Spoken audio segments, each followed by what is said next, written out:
जैसे बच्चे होंगे दूध पिलाने वाली खाएंगे, देखो कितना जहर खा रहे हैं ना। हाँ जी। इसके लिए आप खुद पहले अपने खाने के लिए यूज करो, फिर आगे के लिए बेचने के लिए यूज करो।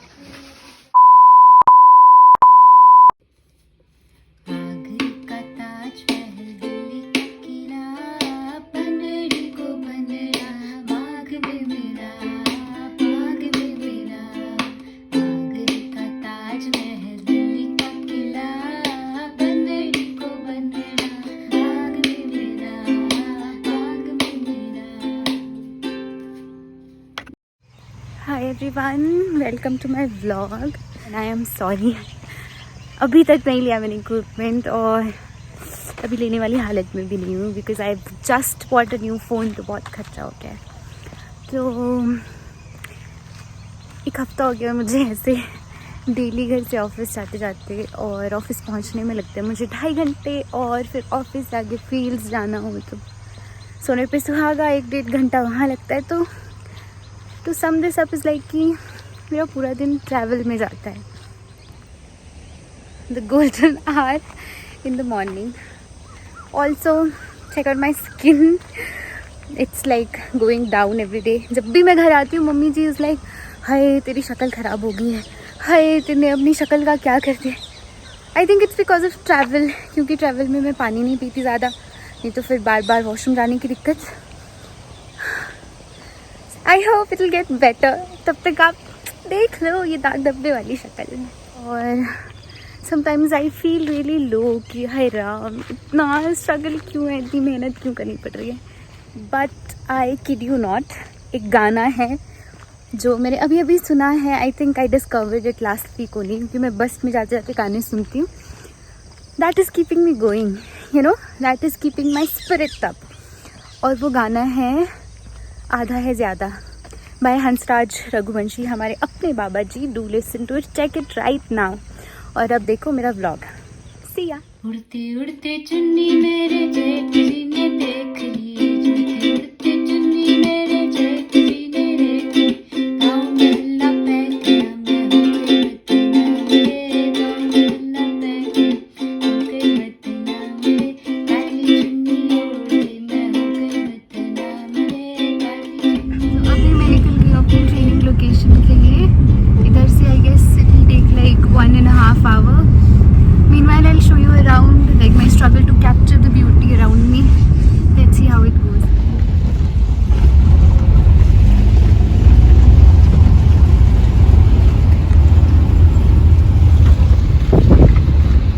Oh God, I'm really bad.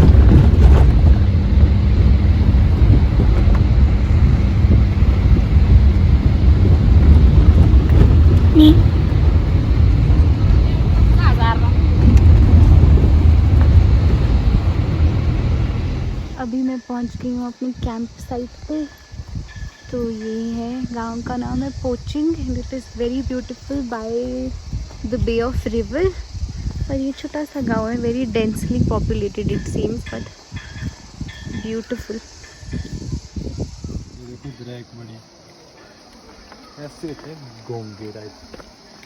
Oh my God. ये है वो जो अचार वाली होती है ना, जिसका पिकल बनता है। ले चले।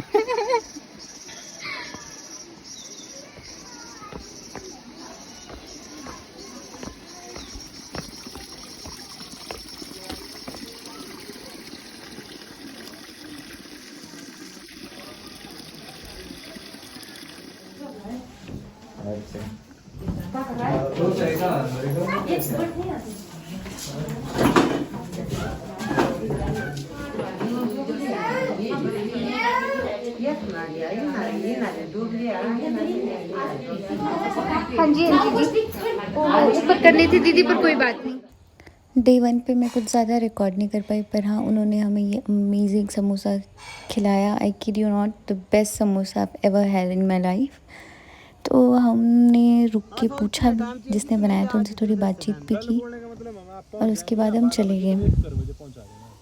अब कट टू डे 2। अभी हम पहुँचे हैं, बीच रास्ते में रुके हैं आंटी जी को लेने। I show you around.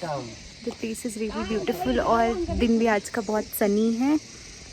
हेठे जायदा नहीं खाती तुझसे भी हाँ जी रोटी वाला हेठे था नहीं खाती रोटी ने थोक भाई रोटी सब इन आंटी जी को लिया मैंने। अब रात का भूख नहीं होती 7:30 बजे निकल रही हूँ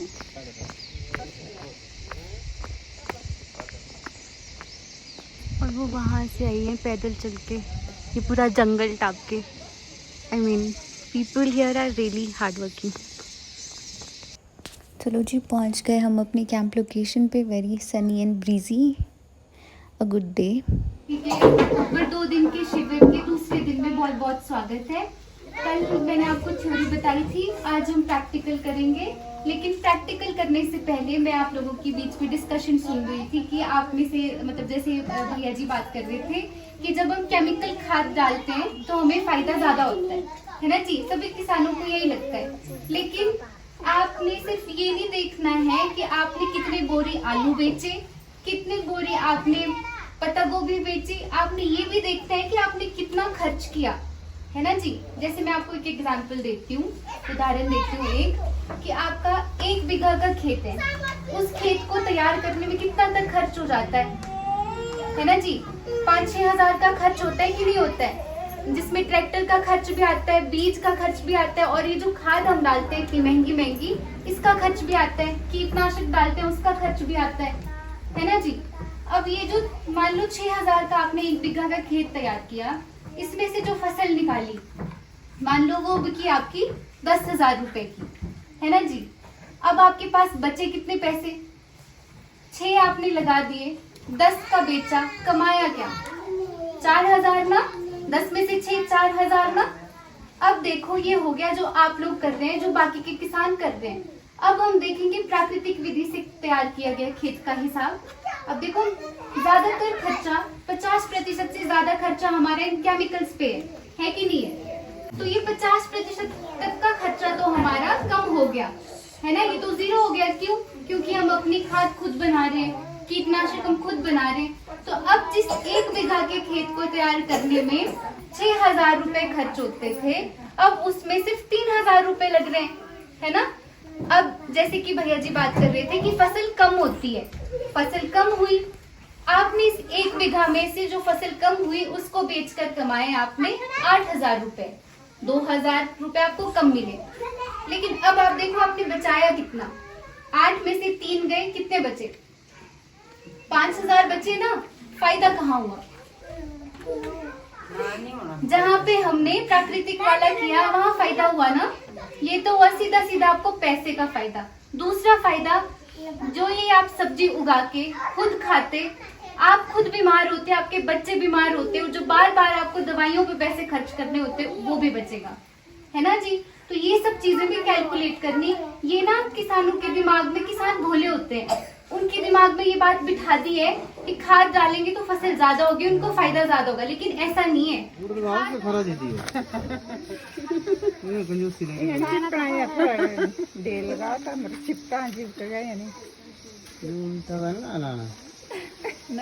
पत्ते कट रहे हैं, कितनी तेज स्मेल आ रही है ना। जी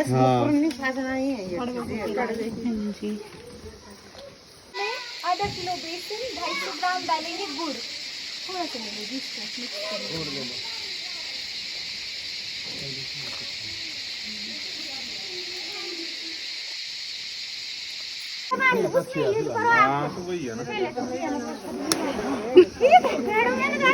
बोलो बोलो बोलो आप। अच्छा बोल रहे थे, बोलो आप, दोबारा बोलो। ठीक है मैडम, तो ऐसे जानकारी देनी पड़ेगी। देखो ये खाना खा रहे हैं हम ना, इससे बच्चे होंगे, दूध पिलाने वाली खाएंगे, देखो कितना जार खा रहे हैं ना। हाँ जी। इसके लिए आप खुद पहले अपने खाने के लिए यूज करो, फिर आगे के लिए बेचने के लिए यूज करो। जो आप बेचेंगे ना किसी और को, वो भी तो खाएंगे ही ना, उनका भी तो परिवार होगा। आज के जमाने में जो है साइज घट रहा है इंसानों का। देखना पहले कितने लंबे चौड़े आदमी होते थे ना। देखनी पहले औलाद कैसी होती थी, तगड़े हट्टे कट्टे 80-80 साल तक जीते जाते थे।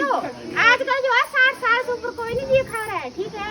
कई बीमारी है, बीपी बढ़ रहा है, बीपी की शिकायत आ रही है ना, कई और बीमारियां लग रही है। तो अंदर की कमजोरी, अंदर कमजोरी दे रहे हैं अनाज जो है इंसान को। हाँ जी। इसलिए कम खादों का और प्राकृतिक खेती की ओर ध्यान दो। हाँ जी अब ये अपनी चीज है, एक आध गाय पाएंगे दूध घी भी खा लेंगे, पशु मार भी हो जाएगा। और आदमी की आदत बनती है काम करने की। आजकल जो है एक गाय पाली हुई है, सारा दिन लेटी हुई है, जंगल में भी ले जाते हैं कोई चराने। की तो आदत काट दी है, कोचिंग से 2-3 परिवार ले जाते हैं, और कोई नहीं ले जाता है। सभी घर में लेटी होती है औरतें। मैं बोलती हूँ आपके लिए आप बड़े बड़े मेरी बात का। ठीक है जी। डे 2 पे इन्होंने खिलाई हमें ये अमेजिंग रिफ्रेशमेंट, और मेरा ध्यान था इन 2 बच्चों पे जो समोसे के लिए लड़ रहे थे, and they are very cute. इसके बाद हम निकले, कैंप क्लोज किया और मेरा दिन खत्म हो गया। बोलते हैं ना बोले कड़वे पत्ते ढूंढो, कड़वे पत्ते, पत्ते क्यों ढूंढने, है ना? यहाँ हमारे साथ एक एक्सीडेंट हो गया था कि हमने बहुत ही ज़्यादा कड़वी काकड़ी खा ली थी। बहुत चाव से खा रही थी, लेकिन इतनी गंदी थी। ये तो ठीक है। ये प्रेम है चाकू के देखा अड़वे एड़ा लगावे और अब प्रेम भाई तेरा एकदम सरकारी चाकू है, कभी से टाइम की जो कोल्ला है भैया ने दीदी छिलनी नहीं थी, ठीक है ऐसे। ऐसे दो ऐसे। अच्छा छिलो छिले खाई नहीं लें तो है। सही है। और क्या सियाने तेडे ये थोड़ी नहीं कड़वी। ए नहीं ये ठीक है। आपने क्यों खाई? आपको बोला भी सब नहीं कड़वी है। मैंने इन्होंने अंकल जी ने। मैंने तो खा लिया, आपने सबने फेंक दी। आपने खा ली? मैंने खाई थोड़ी सी। देखो ना, कड़वी खाने से बीमारी खत्म होती है। और एडा कड़वा नहीं खाना चाहिए कि अंदर हो रे कुछ हो जाओ। चल मानो वो नहीं कुछ रंतड़ क्या। काटी थी जी, हां जी बस चला। मेरे चाकू तो मेरे हाथ था, उसके हाथ में काट दी। इसके बाद मैं निकली घर, और घर जाते जाते मैंने विज़िट किया एक संसाधन भंडार, and I was so surprise by ये फार्मर का जुगाड़ कि उन्होंने ना ये बड़े से पीपल के पेड़ के नीचे अपने घनजीवामृत की ढेरी लगाई है। घनजीवामृत को क्योंकि छाया में सुखाना पड़ता है, तो ये पीपल के पेड़। Also I was lucky that day कि मुझे घर जाने के लिए बाइक पे लिफ्ट मिल गई थी। तो आप देखो नज़ारे, और मैं एंड करती हूँ इस व्लॉग को यहीं। Please do like, share and subscribe, and thank you so much for supporting my other vlogs as well. Bye bye. Don't miss out on the nazaras of Bal Valley.